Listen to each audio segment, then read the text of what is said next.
O Salmo de número 1, a partir do versículo 1. Se estáis lá, por favor, diga amém. Bem-aventurado o varão que não anda segundo o conselho dos ímpios, nem se detém no caminho dos pecadores, nem se assenta na roda dos escarnecedores. Antes, tem o seu prazer na lei do Senhor. Na sua lei, medita de dia e de noite. Pois será como árvore plantada junto a ribeiro de águas, o qual dá o seu fruto na estação própria, e cujas folhas não caem, e tudo quanto fizer prosperará. Não são assim os ímpios, mas são como a moinha que o vento espalha. Pelo que os ímpios não subsistirão no juízo, nem os pecadores na congregação dos justos. Porque o Senhor conhece o caminho dos justos, mas o caminho dos ímpios perecerá. Queridos, esse salmo ele é muito maravilhoso. É um salmo que Davi começa falando, declarando, transcrevendo, proclamando, liberando uma bênção. No versículo 1, ele já de partida libera uma bênção sobre aqueles que compreendem o caminho, estão no caminho e perseveram no caminho. O salmista diz que bem-aventurado é o homem que não anda segundo o conselho dos ímpios. Davi começa dizendo que um homem que não caminha como não deve e procede como convém, se faz um homem abençoado na partida, na largada do caminho pelo qual se propõe a prosseguir. Davi deixa claro que um homem segundo o padrão daquilo, que o Salmo 1, no primeiro versículo, está falando acerca de um homem, o faz abençoado na largada. Antes que ele faça algo ou muito deixe de fazer, ele se faz abençoado pela mentalidade do proceder no caminho que se propôs caminhar. E quando eu falo de homem aqui, refiro-me a homem e mulher, pois da costela do homem a mulher saiu, e ao retornar ao homem, ambos se tornaram uma só carne. Então não se sinta discriminada, querida, porque ao falar de homem, quero falar de mulher, quero falar de todos que junto com a minha fé se fazem reunidos nesse lugar. O salmista está dizendo no versículo 1, muito mais o que você não deve fazer do que você fez para deixar de fazer o que não deve. O salmista deixa claro ali que é muito mais importante você ter a consciência do que vale a pena fazer para não fazer o que não deve. O versículo está claro, meus irmãos, e estou pregando dispositivo para quem é inteligente me analisa. O versículo deixa claro, bem-aventurado o homem que não anda segundo o conselho dos ímpios, não para no caminho dos pecadores, porque não se detém, não para, não se assenta, não se acomoda na roda dos escarnecedores. Ele muito mais está dizendo o que não se deve fazer do que aquilo que se deve fazer. Por quando você sabe o que deve ser feito, não faz o que não deve. É muito tranquilo ter a noção e a consciência de quando sei do que devo fazer, natural e consequentemente não faço tudo aquilo que não devo.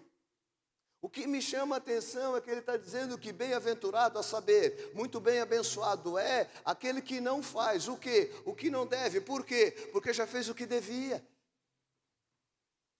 Não é deixar de fazer o que não deve para fazer o que deve. É fazer o que deve para não fazer o que não deve. Não é algo tão difícil. Não é algo tão complicado. Quando eu faço o que é certo, o errado não pratico. É uma coisa muito tranquila, muito evidente, eminente, consequente na vida daquele que tem a consciência do que está fazendo. Porque quando você tem a consciência do que você está fazendo, você não é acusado por aquilo que não deveria ter feito, porque não pratica aquilo que faz, pois aquilo que você faz não vem de acordo com aquilo que não deve ser feito. Se é que vocês estão me entendendo. Porque vocês estão me olhando tão quietinho que parece que eu estou pregando lunático. Mas eu vou me manter na minha característica, na minha verdade. Sempre na minha verdade, meus irmãos. Eu até estou começando o calminho, mas eu acho que esse negócio não vai dar certo. Porque é uma característica minha e eu não consigo fugir daquilo que sou. E perfeito não sou no que realizo, mas sincero sempre fui no que fiz. Muito entregue naquilo que estou fazendo. É uma paixão que me consome, que me corrói, que me queima, que me deixa louco, maluco, doido, que eu pensei que eu não estaria assim aos meus 56 anos. Eu pensei que eu estaria com um burro debaixo da sombra, aposentado, com meia dúzia de dente na boca e celebrando os meus netos. Mas o Deus que renova todas as coisas é fiel, justo e maravilhoso e nos mantém debaixo da sua graça em virtude de grosso paz, alegria e muito amor. Amém, igreja? Alegria e muito amor. O Salmo, no capítulo 1, versículo 1, já começa declarando que você é uma bênção. Já começa declarando que eu, você, nós somos bem-aventurados. Opa, só eu. Já começa. Cara, pensa numa coisa. Você é uma bênção muito mais por aquilo que não faz do que por aquilo que faz. Pensa nisso com muito carinho, que tu vai levar uma vida cristã mais leve, apesar do peso que é nessas batalhas espirituais. O nosso Deus, Ele olha para a gente, Ele contempla muito mais com alegria aquilo que a gente deixa de fazer por amor a Ele, do que tudo aquilo que a gente faz nele. Porque quando a gente faz nele, a gente abre mão de tudo aquilo que Ele nunca foi. Quando tu está nele, é muito fácil tu abrir mão daquilo que nele não é, que nele não foi, que nele não existe, que não faz parte da sua própria natureza. O versículo 1 do Salmo 1 nos traz 3 conjugações verbais interessantes. Ele diz que bem-aventurado é aquele que não anda, que não detém, que não se assenta. O versículo está atrás de mim, você confere o meu pensamento, você verá que eu não estou fora do raciocínio daquilo que a Bíblia está transmitindo. Então ele está dizendo que não anda, nem se detém e nem se assenta. Alguém que não anda aonde não deve andar. E se anda aonde não deve andar, não se influencia pelo caminho que anda. Porque nem sempre a gente está no lugar que a gente gostaria de estar. Nem sempre a gente está no local que a gente gostaria de estar, é uma verdade. Talvez alguém esteja hoje à noite aqui e não gostaria de estar aqui, mas ainda bem que você está aqui, porque ao final você vai ver que valeu a pena. Então, bem-aventurado é aquele que não anda. Não anda onde? Não anda segundo o conselho do ímpio. A palavra ímpio, segundo o dicionário, traduzido é o impiedoso. Aquele que não tem medo da maldade e a pratica através de si contra alguém. Esse é o impiedoso. Trocando em miúdos, não tem dó, não tem pena. É perverso em sua própria natureza. Não consegue pensar o bem, o bom e o melhor de ninguém, de nada, de nunca, sempre. É isso o ímpio, é esse ser perverso. Eu agora, pois, entendo que não vale a pena caminhar com esse tipo de gente. Esse tipo de gente que está sempre falando mal do outro. Esse tipo de gente que está sempre criticando o outro. Esse tipo de gente que não consegue enxergar em alguém nenhuma qualidade a não ser aquela que vai de acordo com o seu sentimento contrário, com o seu sentimento perverso, essa coisa ruim que dele exala, que nele subsiste e que não atrai bons fluidos. O abençoado, o bem-aventurado, não anda com esse tipo de gente. Pode estar no mesmo caminho, mas nunca vai estar em busca de um mesmo destino.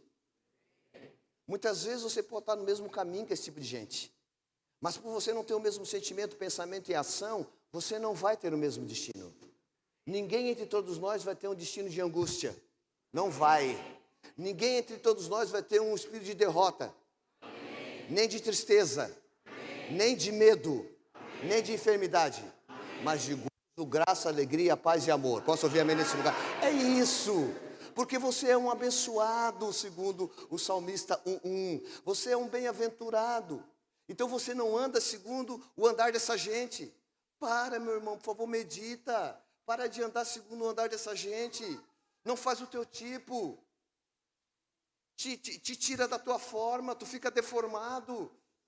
Tu nunca foi ruim, que história é essa? Cuidado. Tu não é uma pessoa ruim, tu não é uma pessoa amarga, tu não é uma pessoa invejosa. Tu não é uma pessoa de ré, tu é uma pessoa amável, equilibrada e para frente. É isso que tu é. Tu é um bem-aventurado, tu é abençoado. Diga comigo, eu sou.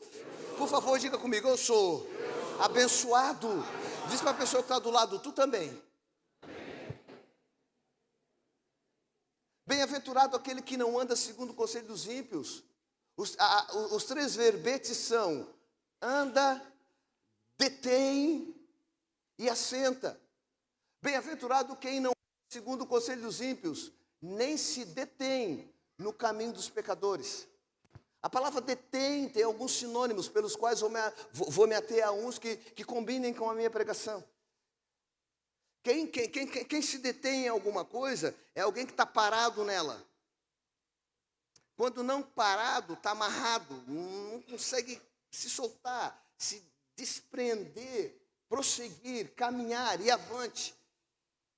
Então, quando você resolve entrar num caminho que não é o teu, se adequar àquilo que nunca foi tu, de repente tu quer sair daquilo, não consegue porque tu está detido.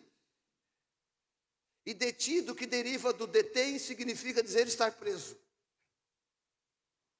Então tem muita gente que está numa condição que não é a dele, e se faz ruim não sendo, e se demonstra ser o que não é, porque não está livre naquilo que prendeu ele.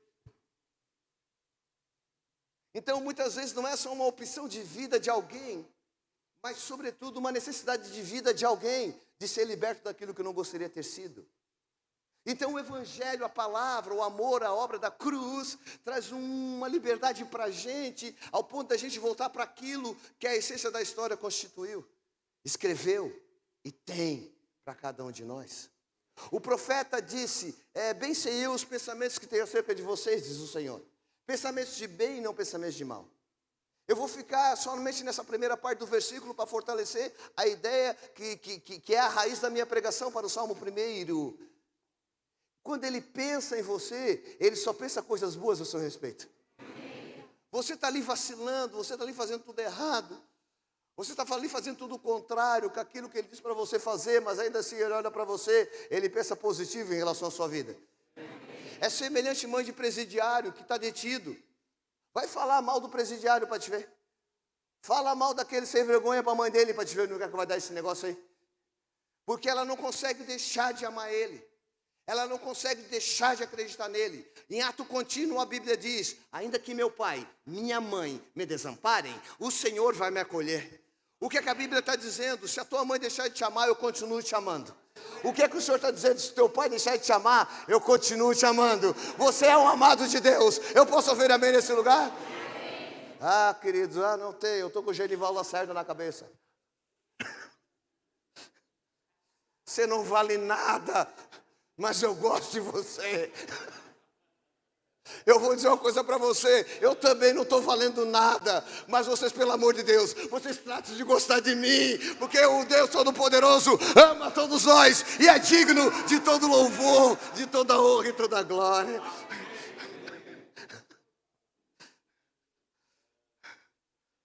Amada, dá uma olhadinha para o lado aí para o teu marido aí.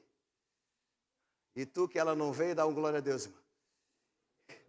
E tu que veio, amada, diz para ele, tu não vale nada, mas eu gosto de ti.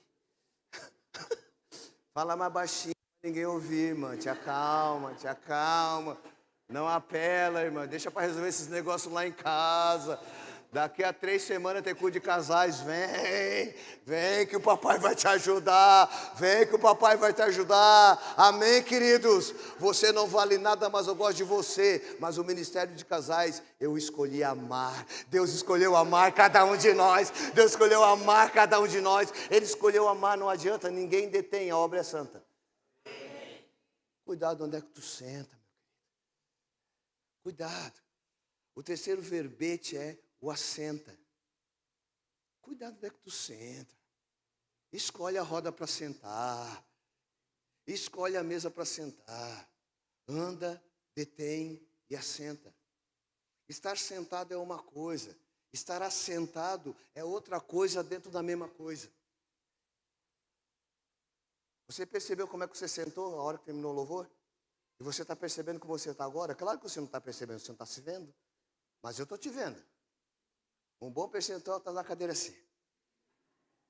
Espalhado. Eita, igreja boa, até se espalha na cadeira.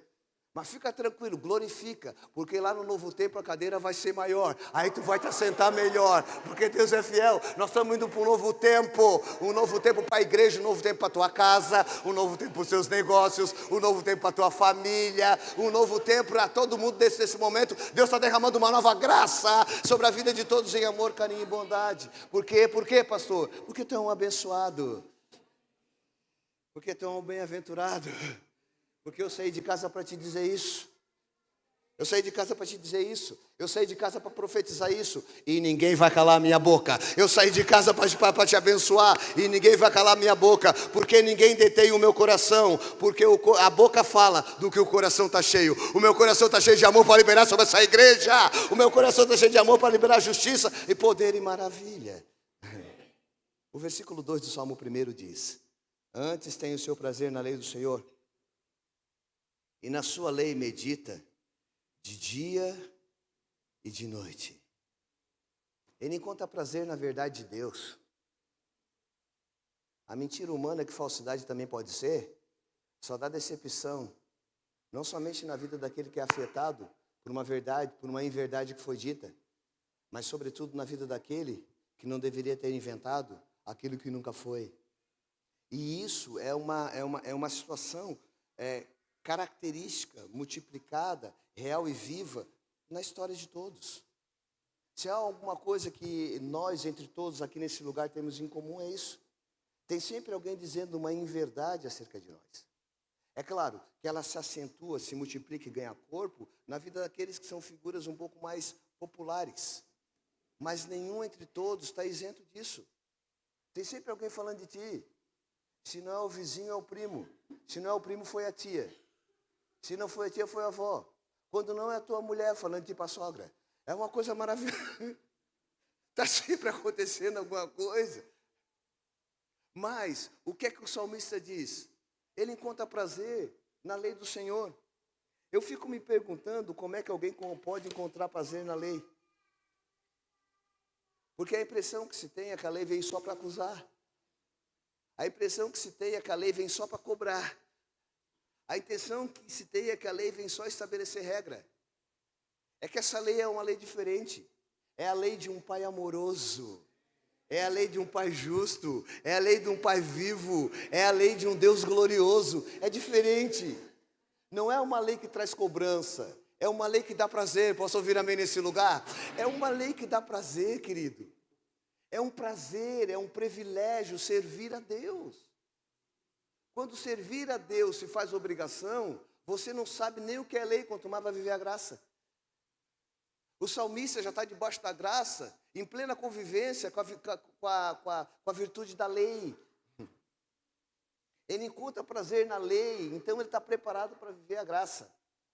Quando você cumpre a lei debaixo da graça, a lei não te acusa, só te traz prazer. Por que se sente tão pressionado com a palavra de Deus? Porque não está caminhando no caminho do justo, do ímpio, por isso que se sente pressionado, cai na real. Por que tu não encontra prazer na lei de Deus? Por que tu entende que tudo é proibido, que tu vive que nem um lunático, que não vale a pena viver assim? Poxa, quero ser honesto com vocês, a vida cristã nunca foi fácil, e não vai ser fácil. E vai terminar difícil. Porque é tudo o contrário daquilo que naturalmente, normalmente se pratica. É um pouco difícil isso. É um pouco difícil a gente não encontrar liberdade na libertinagem. Mas é muito maravilhoso a gente encontrar liberdade na santidade.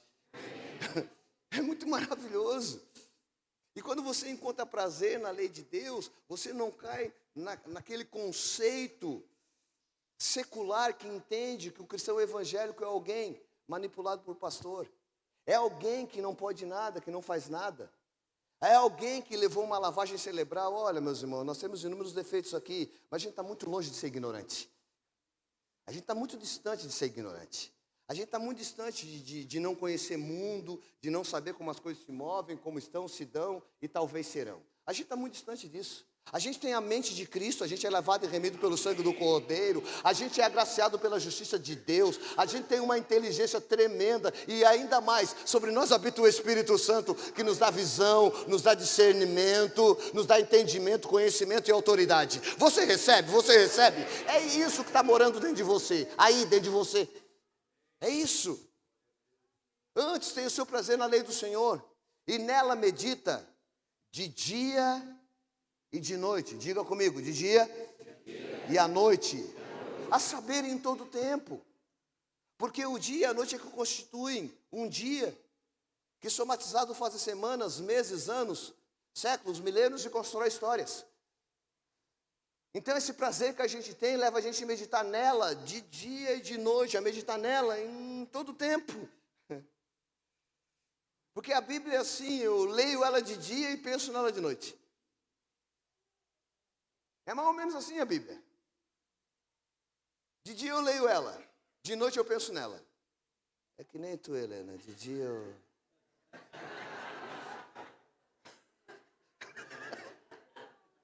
Tu sabe, né, eu saí de casa, fui para um retiro, eu estou muito debilitado, tu sabe, né. Hoje, tu veio até de cor-de-rosa, tudo. Aí eu vou te fazer passar vergonha na frente da igreja hoje. Ô, filha... Estou depositando, botando as moedas no cofrinho. Eu aprendi ali no CAC, ali, botar as moedas no cofrinho. Ah, filha, tá tudo certo? Tá tranquila? Então tá. Ô, irmãos, eu vou falar uma coisa para vocês. Eu passei um final de semana só com homem. Foi uma guerra tremenda demais. Andava nos corredores da Epagre e havia som de tudo quanto é tipo. E de alguns quartos saíam sons de tobata. De outros quartos saíam sons de metralhadoras. Irmãos, foi um final de semana fantástico. Foi uma coisa muito maravilhosa. Amém, valentes? Oh, aleluia! Foi um final de semana muito maravilhoso. Prega, pastor Toninho, prega. Versículo 2 do Salmo 1. Tenho prazer na sua lei, nela medito de dia e de noite. Salmo 1:3. Pois será como uma árvore plantada junto a ribeiro de águas, o qual dá o seu fruto na estação própria, cujas folhas não caem, e tudo quanto fizer, prosperará. Você é a plantação do Senhor. Nossa, mas aí é top demais. Pare e pensa no que eu estou dizendo. Vou declarar de novo. Você é a plantação do Senhor. Amém. Meu irmão, você já plantou alguma coisa? Até você que mora em apartamento já plantou alguma coisa? Pegou uma semente de abacate e botou no copo d'água com álcool e aquilo veio. Quando você pega uma coisa e você planta, meu irmão, é muito diferente. A Helena ama plantar lá em casa, eu amo comer o que ela planta. Mas ela planta. Eu já observei que nem sempre deu certo as plantações dela. E depois de um tempo eu entendi quando não deu certo, por que certo não deu. Porque nem sempre que ela planta, ela consegue cultivar. Ela nem sempre tem tempo para cultivar o que plantou. Então ela planta um negócio e quando ela tem tempo para cultivar, a colheita é fantástica. Plantar é uma coisa, irmãos. Cultivar é outra. E quem planta, se for inteligente e tem tempo, cultiva. Então ela planta as coisas, depois de 1, 2 dias ela volta lá. Rega. Ela rega, diga comigo, rega. Regar é molhar, né? Manter úmido. Então ela rega. Depois ela volta lá. Percebe que começa a crescer ao redor umas ervas daninhas. Ela coca. Arranca as ervas daninhas. Ali, lá. Eu fico orando, olhando e supervisionando. E digo, vai abençoada. E ela está ali, ela está cultivando. Depois de um tempo ela volta e reclama para mim. Toninho, as aracuãs. Elas estão comendo os negócios. Eu digo, pois é, né? Tu precisa fazer alguma coisa.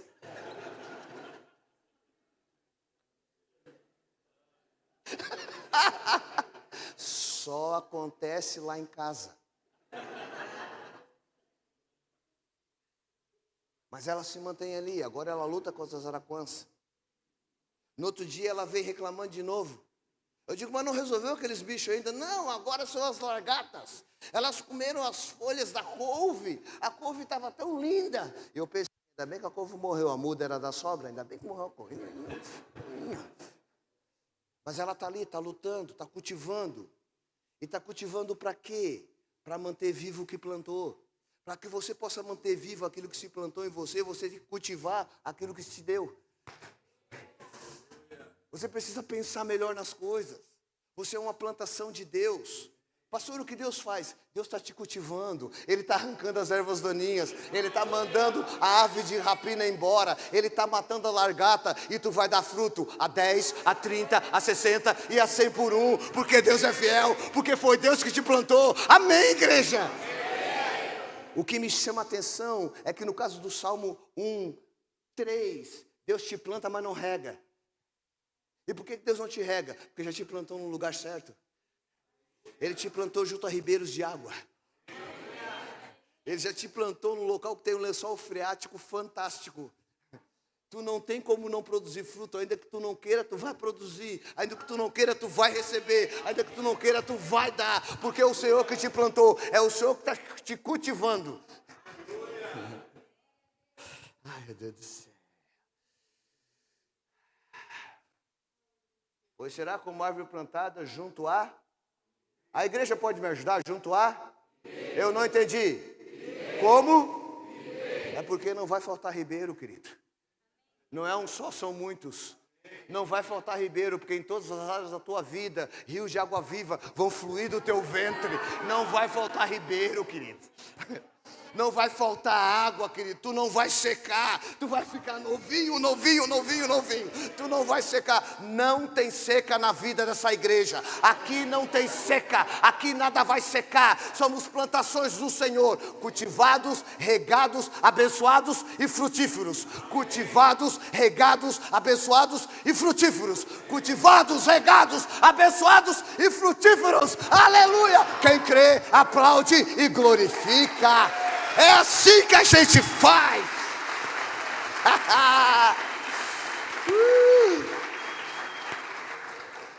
Pois será como árvore plantada junto a ribeiro de águas, o qual dá o seu fruto ao seu tempo. As folhas não cairão, e tudo o que fizer prosperará. As estações é o que movem uma árvore frutífera. Ela caminha, transcorre, vive segundo o padrão das estações. E todo mundo aqui sabe o que é outono. E outono, árvores secam e folhas caem. Mas se você está plantado, regado, cultivado e cuidado por Deus, nem o outono te segura. Quando não houverem frutos, haverão folhas. E quando as folhas se manterem, haverão flores. E você vai frutificar, e frutificar, e frutificar, e frutificar. Você vai ter uma aparência. E você vai ter uma aparência de paz, de gozo, de justiça e de vida.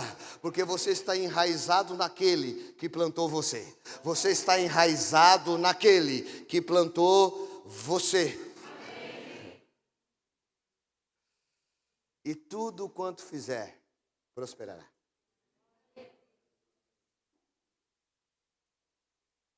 Vocês podem repetir comigo a última parte do versículo? Para mim ver se vocês conseguem entender. Digam assim, e tudo. Quanto fizer, prosperará. Por gentileza, só mais uma vez, e tudo. Quanto fizer, prosperará. O que prosperará? O que prosperará? Então só vai, querido. Só vai. Porque tudo que tu fizer vai prosperar. Tu consegue levantar uma das mãos? Quem sabe duas? Tudo que essas mãos tocarem ao longo dessa semana alcançarão níveis de prosperidade. Tudo que você fizer prosperará. Porque não é você que foi no ribeiro e foi plantado lá, foi Ele que plantou você. Não terão secas na sua vida. As folhas vão se manter verdes. As flores virão e os frutos se multiplicarão. Quem crê e recebe, basta dizer amém. Amém. Pronto, deu. Deu. Não precisamos empenhar, virar canambota, nada. Se bem que eu queria, mas não precisa. Deu. Porque está na hora da gente parar de ficar fazendo esforço para ser quem a gente é. Não fica se esforçando para ser quem tu já é. Tu é uma bênção. Tu é uma bênção. Às vezes a gente peca porque a gente se descaracteriza no esforço de querer ser quem já é. Deus é com a gente. Deus, Ele está com a gente. Nada vai deter o que Deus tem para nós. Eu vou repetir, nada vai deter o que Deus tem para nós. Você me permite dar um testemunho de 3 minutos? Semana próxima passada não existe. Eu já fui corrigido nisso em 2003. Já faz 20 anos que alguém já tinha... Mas deixa. Na semana passada, eu estava ali no novo templo, caminhando com o vigia. No meio do caminho nós encontramos, dentro do terreno do novo templo, uma obra de macumbaria. O vigilante falou: pastor.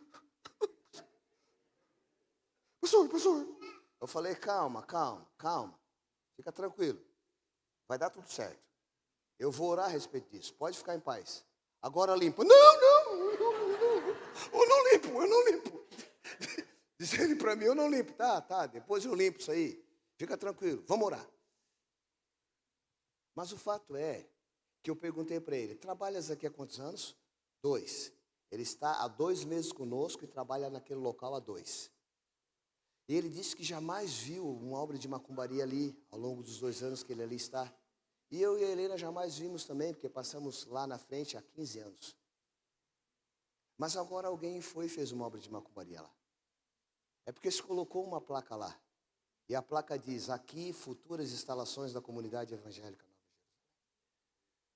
Esse ato, dentro da fé daquele que pratica, é um ato que geralmente, nem sempre, mas geralmente se manifesta como fruto de resistência para algo que alguém queira realizar. Se alguém está resistindo a alguma coisa que a gente quer realizar, reconhecendo que a gente está progredindo naquilo que a gente quer fazer, se alguém é adverso àquilo que a gente crê, quer deter o que a gente realiza, se alguém é adverso àquilo que a gente crê, acredita no que a gente pode fazer, ao ponto de querer nos parar, por que você não tem crido?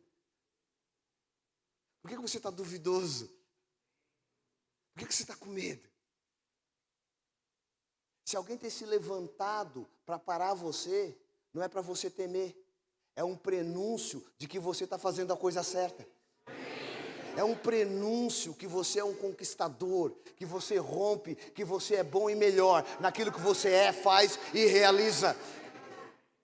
Se o invejoso tem se levantado contra você, não é só porque ele quer ter o que você conquistou, mas sobretudo porque ele quer ser quem você é. Porque o invejoso, ele é assim, ele fica olhando para aquilo que você tem. E quando ele obtém aquilo que você tem, ele está insatisfeito com aquilo que ele nunca foi. Porque na verdade ele não queria o que você tem, ele queria quem você é. Só que você é propriedade exclusiva do Senhor Jesus de Nazaré. Não existe ninguém igual a você. Você é insubstituível. Você é a menina dos olhos de Deus. Oh, meu Deus, essa pregação não seria um bom motivo para começar a semana com alegria? É isso que eu tenho para transmitir para vocês. Leveza, paz, justiça, amor e graça. É isso que eu tenho para transmitir, é isso que meu coração está cheio, é disso que a minha boca fala. E quanto ao Salmo, pastor? Versículo 4. Não são assim os ímpios, mas são como a moinha que o vento espalha. O ímpio é aquele que não tem piedade, um desumano, desnaturado, insensível. Ele é totalmente ao contrário da árvore plantada por Deus. A árvore plantada por Deus, ela é amável, ela é humana, ela é sensível, ela é agradável, ela é verde, faz sombra e dá fruto. Ao contrário das árvores que não têm raízes profundas, essa árvore plantada por Deus, na profundidade do seu amor, alcança a graça de viver, manifestar, exalar e entregar as fontes da sua justiça. Em troca de miúdos, ele está dizendo que os ímpios são como palha seca. Era como a tradição da agricultura daqueles dias. Então, na colheita do trigo, o trigo seco, eles davam uma leve moída no trigo e pegavam então os seus ramos, quando do vento lançavam para cima. A força do vento fazia que o joio caísse de um lado, o grão semi-moído do outro e a palha do outro. Então era a separação do trigo, do joio e da palha. O joio que cresceu junto com o trigo, porque o bem cresce junto com o mal, e o mal cresce junto com o bem. Fatores inevitáveis. É assim que se vive, é assim que sempre foi. São os mistérios da existência. Não somos isentos do mal, mas podemos ser isentos da prática do mal. Então ele está dizendo, não são assim os impiedosos. Eles são como a moinha, aquela que o vento espalha, joga para cima, o vento... Então, o agricultor colhe os grãos semi-moídos, pega o joio junto com a palha e toca fogo. Porque não serve para nada, a não ser para atacar fogo. Então, é nessa separação que se faz claro o objetivo da declaração do Salmo 1. Separar o bem do mal, separar o justo do ímpio, separar aquele que serve daquele que não serve a esse Deus que é a proposta de uma igreja cristã, quer seja ela católica ou evangélica. Essa é a ideia, o centro, o cerne, a base, a coluna de sustento, então, de tudo aquilo que está sendo pregado até aqui. Porque entre a palha, entre o ímpio, quis dizer, perdoe-me, entre o ímpio e o justo, há uma diferença no caráter e uma diferença no destino. É onde o versículo 5 diz, pelo que os ímpios eles não viverão, não subsistirão no juízo, nem os pecadores terão lugar na congregação dos justos. Porque o ímpio é alguém sem raiz, sem folha e sem fruto. Pessoas que não têm raiz, não têm folhas, que não têm folhas não terão frutos. Onde é que as suas raízes estão fixas? Da onde as suas raízes buscam energia para a sua história, para a sua existência? Por favor, em nome de Jesus, com carinho, pense nisso acerca de você mesmo. E altere os padrões dos pensamentos, dos procedimentos, das ações e da postura adequada no critério de relacionamentos. É para isso que a palavra de Deus nos chama, para esse alinhamento, para esse ajuste, para esse prazer. Antes tem prazer na lei do Senhor, e nela medita de dia e de noite. O versículo 6, e a minha pregação se encerra aqui, diz, porque o Senhor conhece o caminho dos justos, mas o caminho dos ímpios perecerá. O Senhor conhece o caminho de um, e o Senhor conhece o caminho do outro. Não adianta querer enganar o Deus dos caminhos, porque Ele mesmo disse, eu sou o caminho, a verdade e a vida. O Deus Todo-Poderoso, Ele não somente conhece, mas por te conhecer, Ele está optando agora em reconhecer aquilo que Ele te ensinou. O nosso Deus é um Deus que conhece e te reconhece, atento aos teus caminhos, na avaliação, que os teus procedimentos venham de acordo com os ensinamentos a ti liberados. O que me chama a atenção é que tem muitos que acham que conhecem a Deus e por Deus são conhecidos. Mas percebo pela palavra de Deus que as coisas não são bem assim. Basta você ter consciência de Mateus 7, 23. Apartai-vos de mim, não vos conheço, vós que praticais a iniquidade. O que me chama a atenção é que Mateus 7, bota ali na tela se tu puder, irmão. Mateus 7, 23. O que me chama a atenção é que Mateus 7, Deus não está falando de alguém que não o conhece. Porque o contexto, até chegar aqui, esse alguém está dizendo: em teu nome expulsei demônios, em teu nome falei novas línguas, em teu nome fiz e aconteci na igreja. E Deus fala: não te conheço, jamais te conheci, te aparta de mim, tu pratica a iniquidade. Olha, vamos acordar, o nosso Deus, Ele é Deus. Nosso Deus não é evangélico não, acorda. Se tu está achando que o nosso Deus é evangélico, tu estás enganado. O nosso Deus é Deus. E esse Deus que Deus é, chama a gente para ser cristão. Porque não se é evangélico sem ter sido cristão. Nós precisamos dar mais ênfase a essa vida cristã, genuína, prática, viva, entregue e clara. Porque senão vai chegar no grande dia, o dia do juízo, pelo qual o salmista, no versículo 1 e versículo 6 está tratando, a gente corre o risco de ser conhecido, mas de não ser reconhecido. É o que Deus está falando pela boca de Cristo em Mateus 7, 23. Te aparta de mim, tu fez tudo o que era para fazer, mas eu não te reconheço. Tu pregou, tu evangelizou, tu expulsou demônio, tu fez o que aconteceu, mas eu não te reconheço. Porque tu não fez nada comigo, e eu não fiz nada contigo, porque eu não tive liberdade em ti.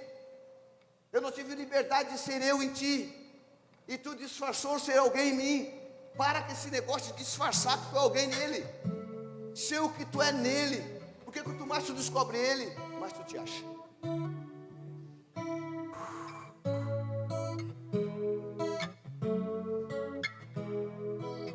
O Senhor não olha somente o caminho, mas sobretudo o comportamento de quem está no caminho.